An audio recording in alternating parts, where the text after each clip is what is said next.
What's up, guys? Welcome back to the TheWeldLab, man. I'm really excited to be here at Weld Tooth Facility. I'm excited. I'm gonna be getting down on some mirror welding, so hopefully I can teach you something new today.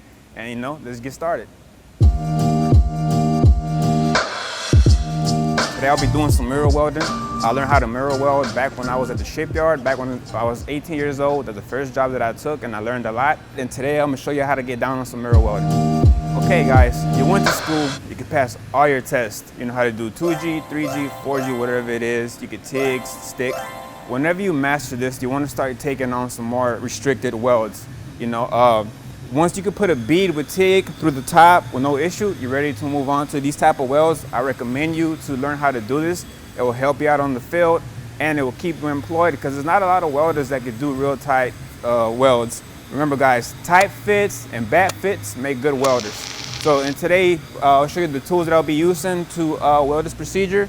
Of course, you need a mirror.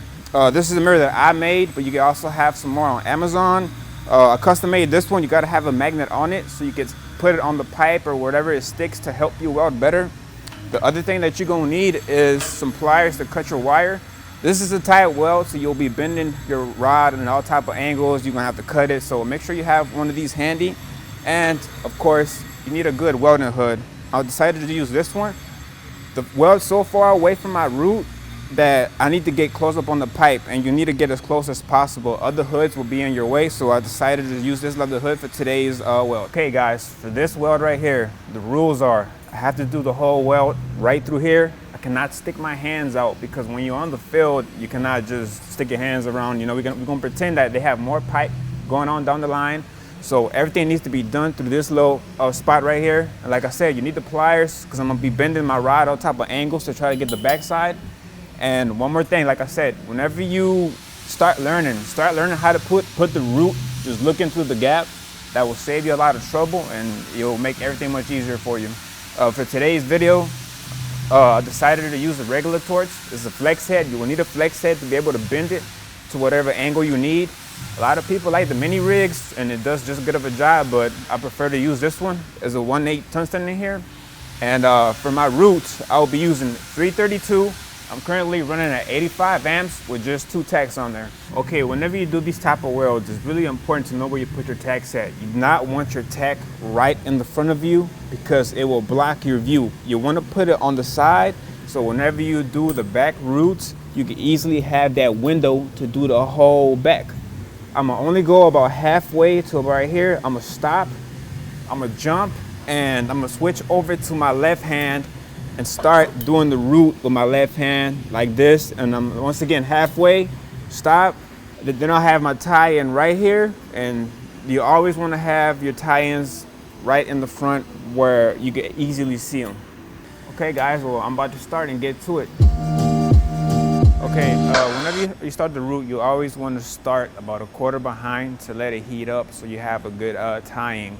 You want to keep your rod on the top bevel so whenever you come down, the root doesn't overlap and drips down. You're playing with gravity right now, so make sure to have that rod on the top bevel. I prefer to use 332 because it's easier to control and you have more time to fix mistakes. You can drip it in just like stainless. Just keep feeding that wire. If you get sucked back, that means you're not consistently feeding that wire. You need to be consistent into pushing that rod in there, keep on walking, pushing that rod in there, keep on walking. Whenever you come to your tie-in, you need to make sure that you have enough metal in there. The way I like to do it is once I tie in, I like to keep traveling until I get to about 6 o'clock, and that will be my stopping point. I'm gonna go ahead and grind my tie-in. Make sure it's grinded really, really good before you tie in. And I'm gonna jump into my left side and just drag that window, close that window up, and you should be good to go.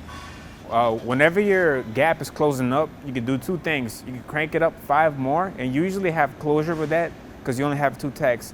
Whenever my gap is closing up, I like to break the walls, keyhole. Once you see that keyhole, you feed wire into there, you keep on walking. Same thing as you do in stainless. That's why it's really, really good to use that 332 because it's going to drip right in there. Make sure that little drip goes into your keyhole and you keep on walking.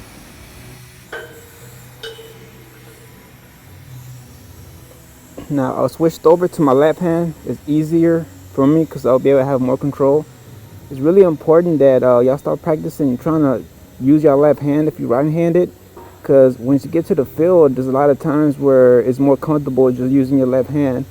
The key to using your left hand is just to be resting your hand somewhere where it's nice and sturdy. So all you got to do is go up and down. And like I said, remember, always keep your rod on the top bevel. Since you are playing with gravity, it will help you out. It will make your root look a lot better.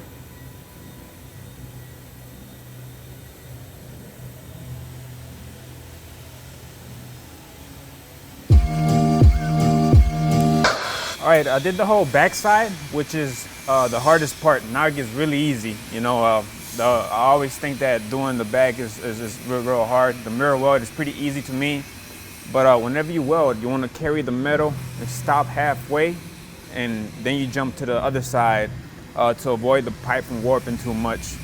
But I'm almost done. I'm about to get into my tie-in, and whenever I tie in, I'm gonna feather my tacks, and that'll be it for the root.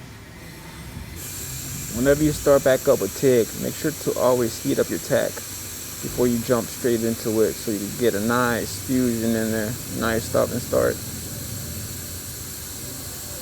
I usually go about a quarter behind, then I jump into it. I'm coming on my tack right now. Make sure to have a nice feather on there and just keep feeding it. Remember guys, the key to getting a good root is to consistently feed it. If you're getting sucked back, it means you're not putting enough wire on there. That's major key. I came across my tack and I'm gonna keep it going to about halfway. And like I said, you know, notice how it's starting to close up on me. So heat up the walls, open that keyhole, and feed. Notice how my rod stays on the top bevel, guys. You don't want that root to drip over. You want everything to be nice and neat in there. All right, guys, I'm almost done with this pipe. I got about a window, about 1.5 inches open. When you're on the field, you'll get special tools, which is air tools that allow you to fit in the pipe, grind, buff, cut, whatever you need to do. I don't have those tools with me today, so I'm going to use my grinder. I can fit my grinder in here, but like I said, on the field, you will get a different specific set of tools. Whenever you're doing these type of welds, you always want to make sure you're comfortable and you're nice and sturdy, because these are real tight welds.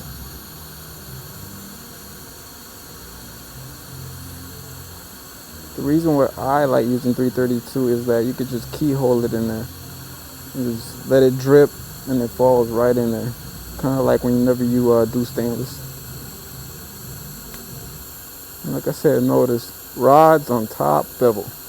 And just dripping it in there and bringing it down, opening up that keyhole. Okay, the key to learning how to weld with a mirror is there's 3 things when you're welding, which is travel speed, depth, which is how much you push in, and how wide you're going. So whenever you're welding with the mirror, you're basically gonna keep your travel speed the same, and you're gonna move your hand up and down the same way. The only thing you're using the mirror for is to guide you to see if you need to whip it up higher or lower to stay within the bevel.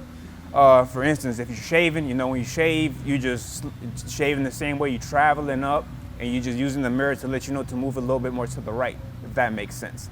But man, it takes some time. It just takes training your mind to know that you're using the mirror so everything's opposite. So the best thing I could tell you is just move your hand the same way. If you want to learn how to weld with the mirror, I suggest trying something easy like welding stick vertical. So all you have to do is move left and right, and you'll be watching the mirror as you're traveling up. Okay, whenever I use the mirror, I like to put my mirror in the front and travel towards it. The reason I like to do that is because I get a good view and I can see where my bevels are at.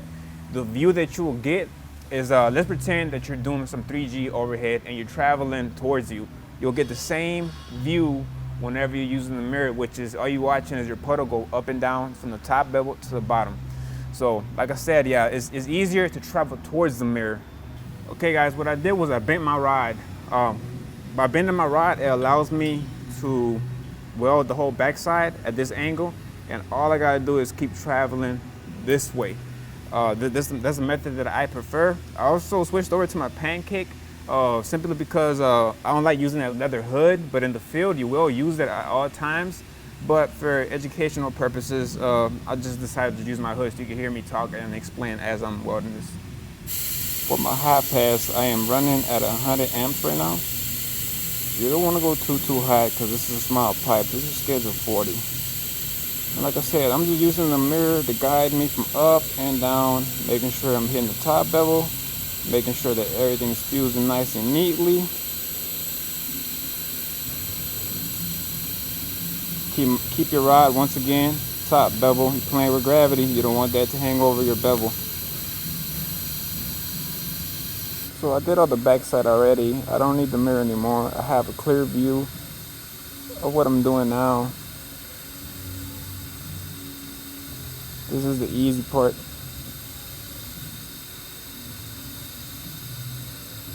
Whenever you do these tube welds, you just want to do a root, one hot pass, which will also be your fill, and your cap. You also want to try to do a 2B cap. You really don't want to go over that. And for your cap, you want to keep it about a 332 at the most. You don't want to have it all bulky.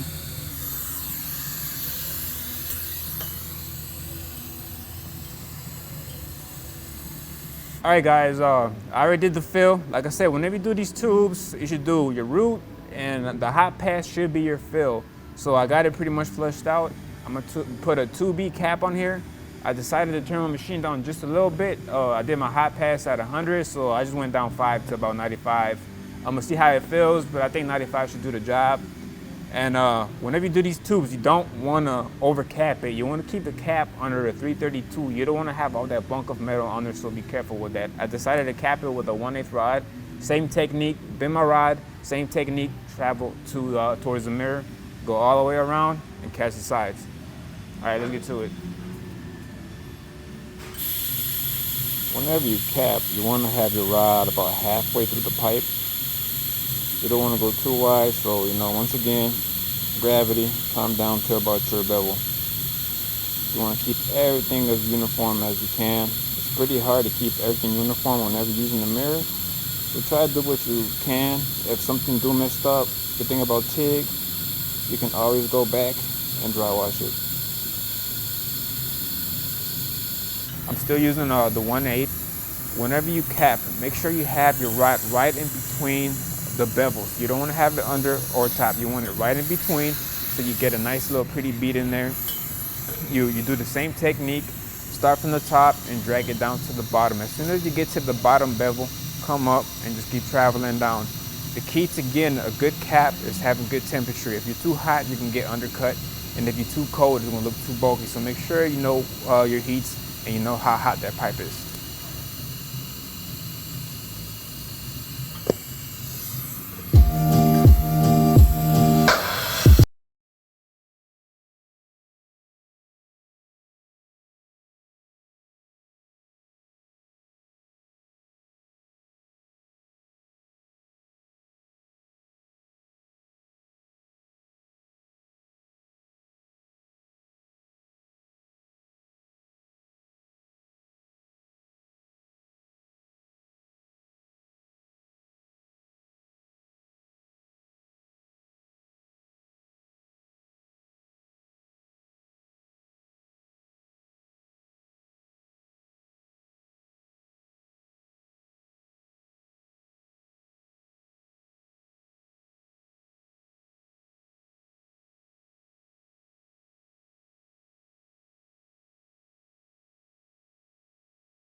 And my first bead on my cap, I'm doing a 2B cap. You don't want to go more than that. You want to keep the rod about halfway of your bevel and travel down so you don't overstack it. For my stringer number 2, I'm once again still using the same technique. You want to be really careful because sometimes you do get undercut on top. If you have to, let the pipe cool down a little bit before you jump back into it. Whenever you do these type of welds, it's really hard to walk a cup, so you got to get used to just freehand. it's nearly impossible to walk it, so you just gotta be really careful that your tungsten doesn't get stuck on there and you leave a tungsten behind.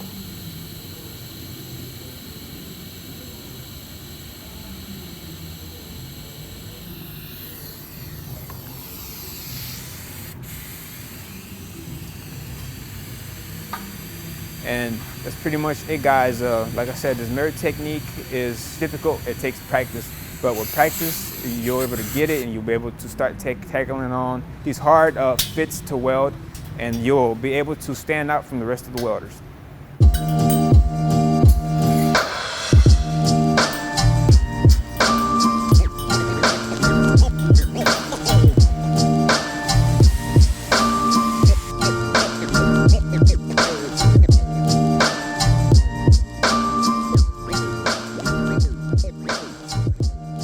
And there you have it, guys. I finished today. Hopefully I was able to teach you something new today. Remember, guys, tight fits, bad fits make good welders. Just make sure you stand out from the rest of these welders, man. Don't be scared to tackle on a little bit of high-low. Don't be that welder giving your fitter a hard time because the fit ain't perfect. Stuff like this will set you apart from the rest of the guys and it'll give you job security. And hopefully they notice that and it'll bring you on to the next one. I'd like to thank Weld2 for having me on the show today. Hopefully I get to come back and shoot more videos for y'all. If so, leave a comment. Let them know to bring me back on the show. Make sure you comment, subscribe. I'll have tons of content coming out. I'll be traveling pretty soon. So make sure you plugged in. I'll see you on the next one. Peace.